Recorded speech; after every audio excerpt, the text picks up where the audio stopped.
Dankiller Production. Dankiller Records. The Angel. Yo big up Tasman.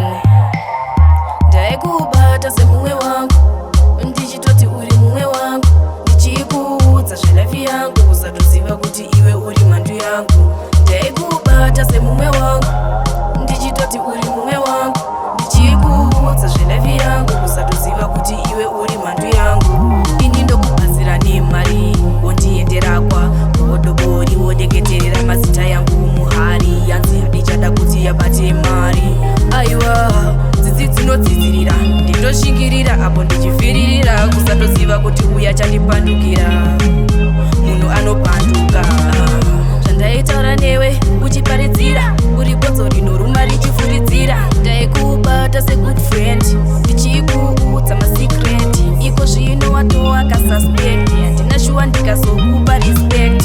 Ndaikubata segood friend, ndichikuudza masekreti, bata semumwe wangu, ndichitoti uri mumwe wangu, ndichikuudza zvelafi yangu, usatoziva kuti iwe uri mhandu yangu. Ndaikubata semumwe wangu, ndichitoti uri mumwe wangu, ndichikuudza zvelafi yangu, usatoziva kuti iwe uri mhandu yangu. Ini ndokubhazira nemari wondiendera kwa godobori, wodeketerera mazita yangu muhari, yanzi hadichada kuti yabate mari.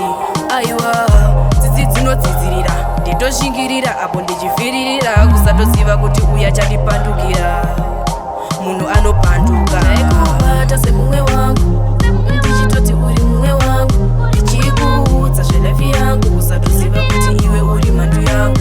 Ndaikubata semumwe wangu, ndichitoti uri mumwe wangu, ndichikuudza zvelafi yangu, usatoziva kuti iwe uri mhandu yangu. Ndaitaura newe uchiparidzira, uri gotso rinoruma richifuridzira.